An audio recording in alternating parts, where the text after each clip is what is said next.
사도행전 9장 23절에서 31절까지입니다. 바울이 예수님을 만나기 전에는 유대교 종교인이었습니다.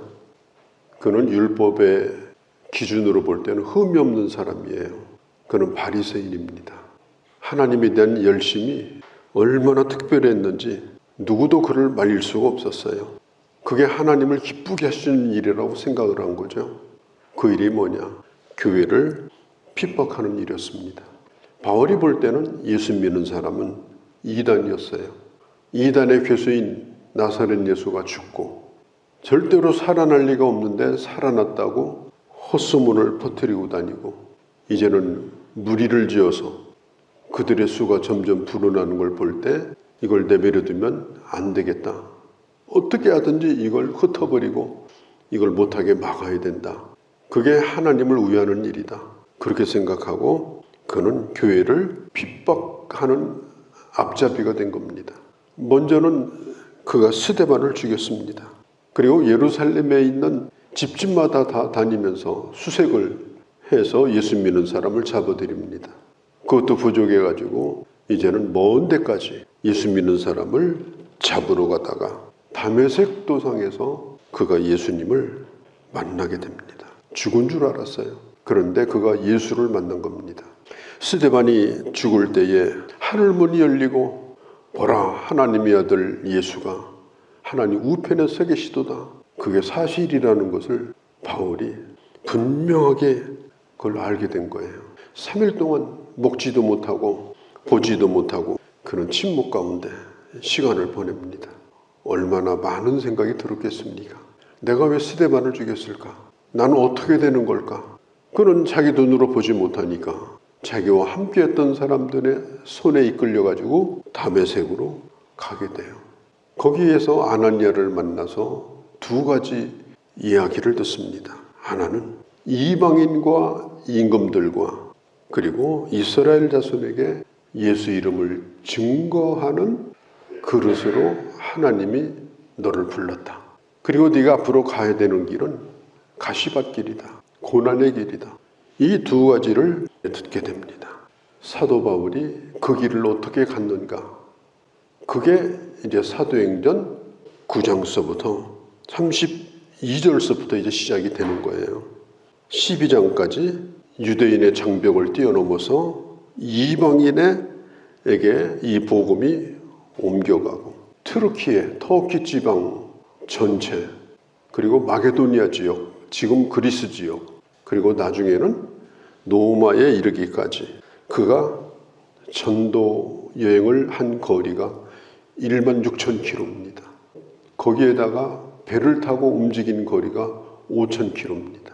그가 한 20년, 30년 동안 단 한 번도 쉬지 않고 노마에서 순교할 때까지 사도행전 9장에 하나님이 자기에게 하셨던 말씀, 이걸 잃어버리지 않고 그는 끝까지 그 길을 걸어갔어요. 바울이 이런 모든 것들에 대하여 어떻게 알았는가? 공동체를 통해서 알게 됐습니다. 다메섹 교회 지도자인 아나니아가 바울을 형제로 맞아줘요. 그 지긋지긋하고 무서운 이 바울을 형제로 맞아주고 그가 해야 될 일이 뭔지, 그가 갈 길에 어떤 일이 있을는지 그것도 교회를 통해서 듣게 됩니다. 구원받은 것으로 끝나는 것이 아니고 하나님이 왜 나를 부르셨을까? 내가 가야 될 길이 뭘까?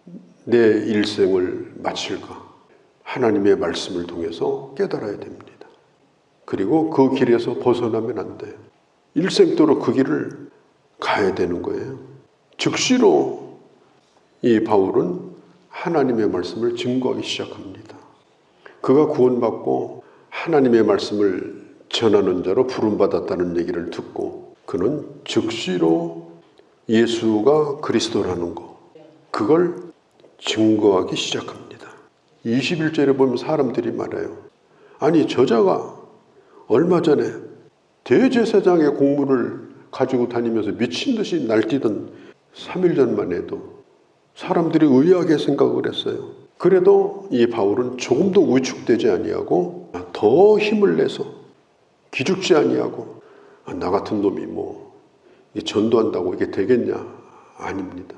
그는 그런 걸 다 잃어버렸어요. 복음을 전하는데 내가 누구인가, 이게 뭐가 중요합니까? 3일 전에 나쁜 놈이었죠. 그런데 3일 후에는 전혀 그런 티를 내지 않아요. 복음을 전하는 자가 됩니다. 왜? 복음이 너무 영광스럽기 때문에. 내 수준에서 복음이 대접받고 내 수준에서 복음을 전하면 안 됩니다. 내가 누구인가를 다 접어놓고 오직 예수 그리스도를 당당하게 증거하는 사람이, 이게 바로 전도자입니다. 얼마나 복음을 당당하게 전했고 논리적으로 전했고 확신 있게 전했는지 누구도 반박을 하지 못했어요. 23절에 여러 날이 지나매. 이 여러 날이 지났다는 말은 이 성경에 우리는 여러 날 하면 며칠 정도를 얘기할까요? 뭐 한 길어봐야 일주일 이 정도 생각을 하죠. 그런데 이 여러 날이라는 말은 어떤 개수, 그 다음에 시간의 길이를 말할 때 상당히 긴 기간을 의미할 때 여러 날이라고 말해요. 이 헬라어에서는. 그러니까 엄격히 번역을 하면 여러 날이라고 번역하기보다는 많은 날이 지나면 이렇게 번역을 하는 것이 옳습니다. 많은 날이 지나면서 사도 바울이 그때 뭘 했는가? 고린도후서 11장 32절 33절에 보면 사도 바울이 자기 간증을 하는데 다메섹에서 아레다 왕이 자기의 고관을 시켜가지고, 아마 다메섹의 총독, 그 사람을 시켜가지고 다메섹 성문을 지키게 하고 다메섹 성을 수색하게 만들어서 이 바울을 잡아오라고 얘기했습니다. 이 아레다 왕이 누구냐? 당시에 이 아라비아에 있던 나바티아 왕국의 왕이 아레다 왕이에요. 아라비아 지역입니다. 다메섹과 아라비아 지역은 국경지대예요. 그런데 나바티아 왕국이 이 다메섹을 지배하고 있을 때입니다. 이걸 보면 사도 바울이 다메섹에서만 조용하게 말씀을 전한 것이 아니고 국경을 넘어가지고 아라비아 지역으로 가서 상당히 오랜 기간 동안 얼마나 적극적으로 전도 활동을 했는지 그걸 왕이 알 정도가 됐고, 저걸 내버려 두면 안 되겠다. 위협적인 존재로 여기고 이 바울을 잡아들이기로 작정하고 총독을 시켜가지고 성문을 봉쇄하고 바울을 잡으려고 한 겁니다. 그래서 바울이 지금 죽게 생겼어요. 밤중에 바울이 가르친 제자들에 의하여 밤에 광주리에다가 바울을 담아가지고 끈으로 매달아서 성 밖으로 도피시킵니다. 그래서 바울이 다메섹에서 빠져나올 수가 있었어요. 바울은 예수를 믿자마자 세상과 적이 됐습니다. 내가 예수 그리스도를 믿는 일이, 내가 복음을 전하는 일이, 내가 가야 될 길이 오늘 내가 서 있는 세상과 적이 되고 세상과 맞서야 되는 상황이라면 그건 적이 되어야 하는 겁니다. 타협을 하고 적당히 하게 되면 절대로 복음은 못 전합니다. 누가 나를 욕하고 뭐 핍박하고 뭐 교회 다니면 조용히 다니지, 저 뭐 하는 짓이냐 그러고, 왜 장날마다 나와서 전도지 돌리냐 그러고, 이렇게 한다 할지라도 그 얘기에 민감할 필요가 없는 거예요. 바울은 예수 믿으면서 공공의 적이 되고 제거 대상 1호가 됐어요. 그래서 나바티아 왕국의 아레다 왕까지 나서가지고 이 바울을 죽이고자 한 겁니다. 거기다가 바울은 유대인들 사회에서는 바울은 배신자예요. 완전히 기독교로 전향한 배신자입니다. 유대교 사회에서는 이 바울은 살려두면 안 되는 그런 존재가 되어버려요. 그래서 25절에 야반두주를 합니다. 참 실망스럽죠. 죽더라도 자랑스럽게 죽고 이러지 왜 밤에 도망치냐. 그러나 바울은 이미 그가 어떤 일을 해야 되는가 하는 사명을 알고 있었어요. 그렇게 죽으면 안 돼요. 살아야 되는 거예요. 왜 살아야 돼요? 사명 때문이에요. 다른 이유는 아무것도 없어요. 내가 해야 될 일이 있기 때문에. 고린도서 11장 30절 이후에 보면 이렇게 얘기해요. 내가 부득불 자랑할진대 나의 약한 것을 자랑하리라. 예수의 아버지 영원하신 찬송할 하나님이 내가 거짓말하지 않는 줄을 아느니라. 다메섹에서 아레다 왕이 방백을 잡으려 할 때 내가 밤에 광주리를 타고 도망을 쳤다. 내가 부득불 자랑한다. 내가 밤에 도망쳤다. 밤에 도망친 게 뭐 자랑이 되겠습니까? 그렇게 약한 자의 모습으로 도주한 게 자랑이 되겠습니까? 그러나 바울은 조금도 야반도주한 것에 대하여 비참하게 생각한다든지 자기 연민에 빠져서 나같이 불쌍한 놈은 없다. 예수 믿어서 내가 이 웬 꼴이냐. 그런 생각이 조금도 없었어요. 왜 그래요? 사명 때문에. 우리는 부끄러워하지 않을 것을 부끄러워하고 다녀요. 애들이 공부 못하는 거, 내가 뭐 집안에 뭐 일 있는 거, 뭐 이런 거 저런 거 온갖 것을 부끄러워하고 말이죠. 그런 거 가지고 얼굴 붉히고 말이죠. 자기 연민에 빠져가지고 스스로를 학대하고 왜 그렇게 사는 거예요? 그건 부끄러울 일이 아니에요. 사도 바울이 말해요. 부득불내가 자랑할진대 내가 밤에 광주리에 실려가지고 밤에 도망을 쳤다. 내가 이걸 자랑한다. 왜 자랑하겠어요? 복음 전하기 위해서 그렇게 했다는 거예요. 예수님 전하기 위해서 내가 그렇게 했다는 거예요. 그것도 사도 바울은 부끄러워하지 않았어요. 그런데 뭘 배고픈 거, 사람 대접 못 받는 거 이런 걸 왜 부끄러워합니까? 주를 위해서 그렇게 했다면 그건 자랑이 되죠. 그러나 어디 가서 그냥 괜히 욕먹고 다니면 그게 부끄러운 거죠. 그가 그렇게 해가지고 다메섹에서 도망쳐서 예루살렘으로 돌아옵니다. 28절에 사울이 제자들과 함께 있어 예루살렘에 출입하게 됐다. 예루살렘으로 돌아왔어요. 예루살렘이 어디예요? 스데반이 죽은 곳이에요. 대제사장들과 그 공회가 예루살렘에 있어요. 예루살렘이 완전히 술렁대기 시작합니다. 유대인들은 유대인대로 저자가 완전히 돌았구나. 예수님의 제자들은 제자들대로 저자는 믿을 자가 안 된다. 지금 가짜로 전향한 거다. 좀 두고 봐야 된다. 믿을 수 없다. 그런 의심의 눈초리를 가지고 사도 바울을 영접하지 않았습니다. 성경에 보니까 그의 제자됨을 믿지 아니함이로라. 26절에 사귀고자 하나. 바울은 어떻게 하든지 좀 사귀고 싶었어요. 제자들과 일하고 싶었어요. 안 믿어주는 거예요. 그러나 바울은 한 번 시도하고 끝난 것이 아니라 어떻게 하든지 사도들을 만나서 자기 얘기를 하고 싶었던 겁니다. 이때 바로 바나바가 나타나요. 교회에는 바나바 같은 사람이 필요합니다. 환대해주는 사람이 필요해요. 우리가 어디를 가든지 잊을 수 없는 사람이 있죠. 나를 환대해준 사람. 내가 어디를 갔는데 그 사람이 나를 정말 환대해줘서 안 잊어버립니다. 내가 어디를 갔는데 비아냥거리고 째려보고 어떻게 믿냐고 그러고 그런 사람이요. 또 다른 면에서 내가 잊을 수 없는 사람이 되는 거예요.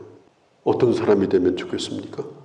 오늘 바울이 예루살렘 제자들과 사귀고자 했어요. 힘썼어요. 그냥 한두 번 끝난 게 아니에요. 그때 바나바가 나타나요. 27절에 보면 사도들에게 가서 그가 어떻게 주를 만났는지, 그에게 어떤 일이 있었는지, 그가 예수 믿고 얼마나 복음을 사랑하고 전하려고 했는지 그것에 대하여 바나바가 제자들에게 이야기를 합니다. 바나바가 왜 그렇게 했을까요? 아마 그때 당시 예루살렘에 있는 사도들도 교인들도 아마 이런 기도했을 거예요. 하나님, 저 바울이라는 놈 날벼락 맞아가지고 죽도록 심판해 주세요. 저는 빨리 죽어야 되는데 언제 죽습니까? 큰일 났습니다. 저자를 제거해 주십시오. 다 그렇게 기도했을 거예요. 그런데 바나바는 다른 사람이에요. 하나님, 저 사람도 구원해 주세요. 저 사람만 구원받을 수 있다면 얼마나 좋을까요? 분명히 바나바는 기도했을 거예요. 기도한 사람이니까 바울을 품은 거예요. 너무나 기쁜 거예요. 그가 돌아온 것이. 그래서 1차로 바나바는 바울을 만났을 겁니다. 만나서 그 얘기를 자세히 들었고 그 이야기를 제자들에게 전해준 겁니다. 그래서 결국은 사도 바울이 예루살렘 교회의 일원으로 받아들여지게 된 거예요. 누구 때문에? 바나바 때문에. 이걸 뭐라고 그래요? 바나바 사역이라고 말해요. 새신자 사역을 바나바 사역이라고 부릅니다. 왜 그렇게 불러요? 새신자가 오면 이 바나바 같은 사람이 있어야 된다는 겁니다. 그렇게 해서 어떻게 하든지 빨리 교회 자리 잡고 함께 일할 수 있도록, 함께 손을 잡고 하나님을 기쁘시게 하는 길로 나갈 수 있도록 그를 변호해주고 대변해주고 그리고 그를 끌어주는 역할을 하는 이 바나바, 그게 바로 새신자 사역이에요. 이제 교회 일원으로 부름을 받았습니다. 받아들여 준 거예요. 바울이 그때부터 예루살렘을 쑤시고 다니는데 뭐 정신이 없어요. 특별히 헬라파 유대인들이 있는 거기를 가가지고 자기가 스데반을 죽였는데도 불구하고 부끄러운 줄도 몰라요. 담대하게 복음을 전합니다. 그러니까 예루살렘이 완전히 그냥 술렁댑니다. 교회도 지금 문제가 생긴 거예요. 저거 내버려두면 안 되는데, 저렇게 하고 다니면 이거 교회가 심각한 문제가 생기는데 이거 좀 절제를 시켜야 되겠다. 유대인들도 난립니다. 저거 죽여야지, 저거 살리면 안 된다. 지금 이런 상황에 빠지니까 바울은 어떻게 해야 되나 또 고민에 빠져요. 예루살렘은 너무 좁다. 그런 고민을 하고 있는데 그때 예루살렘 교회에서 결정을 합니다. 바울이요, 고향으로 돌아가십시오. 사도 바울이 자기 발로 간 게 아니에요. 교회가 고향으로 돌아가라고 말해서 교회의 권면을 따라서 그는 다소로 가게 됩니다. 우리는 교회 일원이 되면 그가 누구이든지 그는 교회의 뜻을 따라야 됩니다. 사도 바울이 내가 누군데 당신들이 내한테 명령하냐? 바울은 한마디도 그렇게 하지 않았어요. 교회 권위를 인정하고 교회가 말하는 대로 그는 예루살렘을 떠나게 됩니다. 그래서 가이사랴까지 바울을 데리고 가서 30절에 보면 거기서 배를 타고 저 아시아의 바울의 고향인 다소로 가게 됩니다. 성경을 연구해 보면 적어도 그가 다소 지방에서 10년 가까이 고향살이를 한 것으로 추측이 됩니다. 잠깐 간 것이 아니에요. 그 다소에 돌아가서 바울이 거기에서도 얼마나 많은 일을 했는지 모릅니다. 그렇게 하다가 나중에 바나바가 안디옥 교회 사역을 할 때 바나바의 부름을 받아가지고 안디옥 교회가 보내는 선교사로, 그것도 교회가 보낸 거예요. 내가 선교를 해야 되겠다. 난 자비랑 선교다. 나는 가는 대로 간다. 바울은 그런 사람이 아니에요. 교회 명을 따라서 그는 안디옥 교회 선교사로 아시아로 1차로 가게 되는 거예요. 자, 이렇게 예루살렘 교회가 어려움을 겪고 또 사도 바울은 예루살렘을 떠났고, 그렇게 하는 가운데 31절에 그리하여 온 유대와 갈릴리와 사마리아 교회가 편안히 든든히 서가고 주님을 두려워함, 그 다음에 성령의 위로함으로 교회가 점점 부흥이 되더라. 그 수가 많아지더라. 성령의 위로함으로 성령께서 교회를 위로하시고 그 교회를 교회되게 해주시는 거예요. 이게 바로 교회 부흥이에요. 오늘 아침에 기도할 때 하나님, 내가 바나바가 되게 해주세요. 그리고 하나님이 나를 부르신 그 사명을 잃어버리지 않고 이 길에서 벗어나지 않고 내 남은 생애를 살게 하옵소서. 그래서 나로 인하여 하나님의 교회가 부흥되고 든든히 서가고 믿는 자의 수가 늘어나는 그 역사가 있게 하옵소서. 이런 선한 뜻을 가지고 오늘 아침도 기도하고 그 길을 따라서 우리 남은 생애를 갈 수 있는 그런 하나님의 사람들이 되어주시기를 바랍니다. 거룩하신 우리 아버지, 우리의 가는 길도 분명한 방향이 정해졌으면 결코 변절되거나 굽히거나 하지 않고 오로지 그 길을 따라서 하나님의 교회와 더불어 우리의 남은 삶을 아름답게 갈 수 있는 저희가 되게 하여 주시옵소서. 우리 주 예수님의 이름으로 기도하옵나이다. 아멘.